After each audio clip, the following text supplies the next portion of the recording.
By 2105, Earth was different. It was bleak and hardly habitable after decades of pollution, corporate greed, and resource exploitation. The air was poisonous and the land was unsuitable for cultivation. It was once abundant, but now only the powerful could afford water. The wealthy 1%, who had prepared for this day, fled to Mars as cities fell, leaving the rest of humanity behind. The Martian Exodus. The migration to Mars was an initiative that was pushed by the Titan conglomerate, which is a vast business organization that is commanded by the reticent billionaire and CEO Victor Langley. When he was in charge, the most powerful people in the world constructed the ideal city of Elysium on Mars. It was a magnificent paradise where technology had completely conquered nature. Not only did the creation of artificial ecosystems, unadulterated water, and new air make life possible, but it also made it luxurious.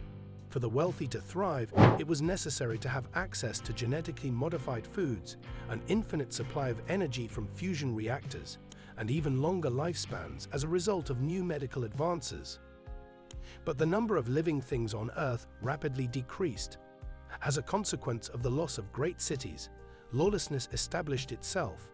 As a result of the collapse of governments, what remained of society was reduced to pockets of survivalists fighting for limited resources.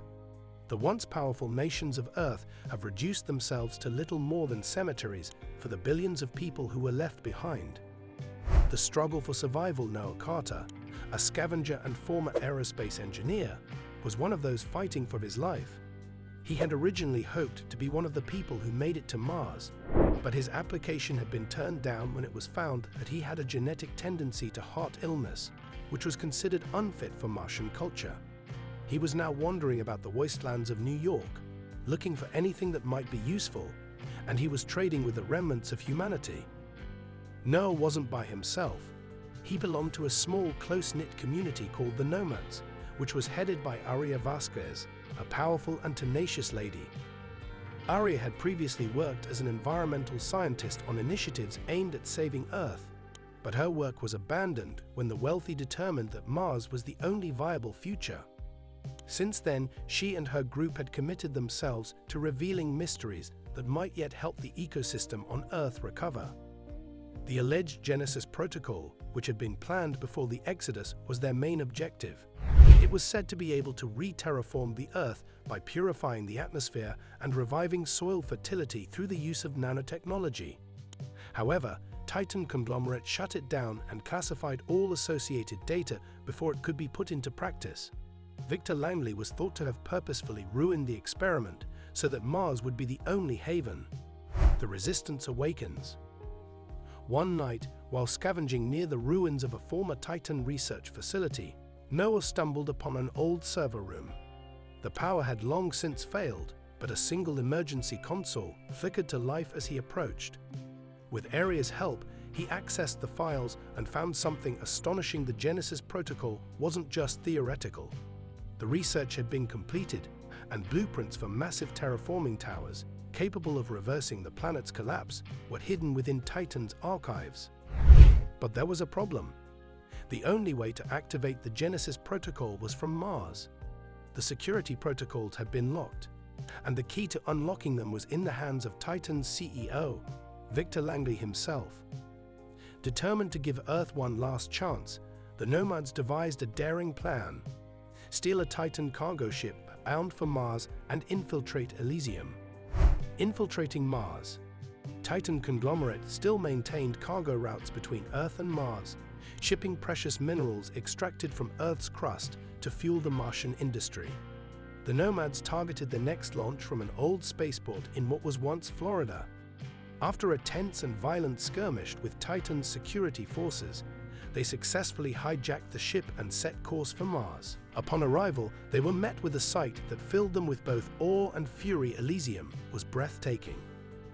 Towering skyscrapers, lush gardens, artificial lakes, it was paradise. And yet it had been built on the suffering of those abandoned on Earth. Disguising themselves as workers, the Nomads infiltrated the city. Aria, Noah, and their team managed to locate Langley's quarters inside the Titan Central Tower. But Langley was prepared. security forces intercepted them before they could access the control room. Langley himself appeared via hologram, smug and dismissive. "Did you think I would let Earth be saved?" he sneered. "Mars is the future. Earth is the past, and the past must be left behind." The final battle. Having been cornered and outgunned, the nomads appeared to be doomed. However, after that, an unexpected occurrence took place. In Elysium, the scientists, engineers, and workers who had been promised a flawless life started to rebel against their leader. They had been promised a perfectly perfect life. Several of them had family members who were still alive on this planet, individuals whom they had been compelled to abandon. The delusion that Langley was a kind and generous person was shattered as he made his statements public for everyone to hear. In every part of the city, riots broke out. There was a fight to preserve control by security forces that were loyal to Langley. Amid the mayhem, Noah and Arya managed to escape and make their way to the central control system.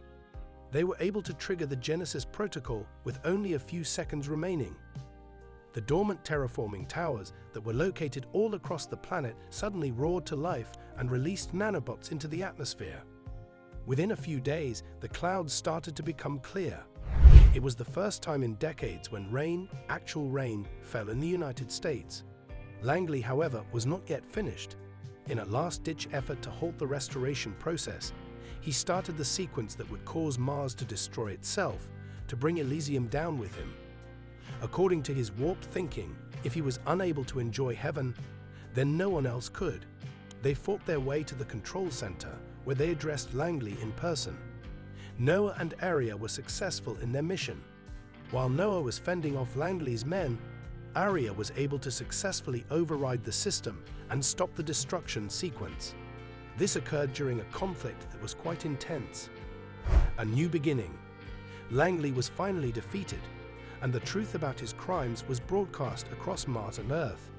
With his empire crumbling, the people of Elysium took control of their future.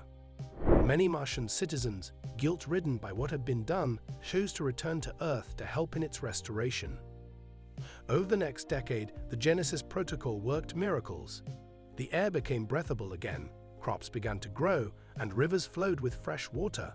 Once on the brink of extinction, humanity found a new lease on life.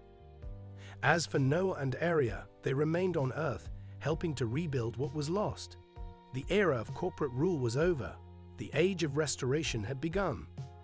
Mars still thrived, but it was no longer an escape from Earth, it was a sister world, a reminder of what humanity could achieve when greed was set aside for the greater good.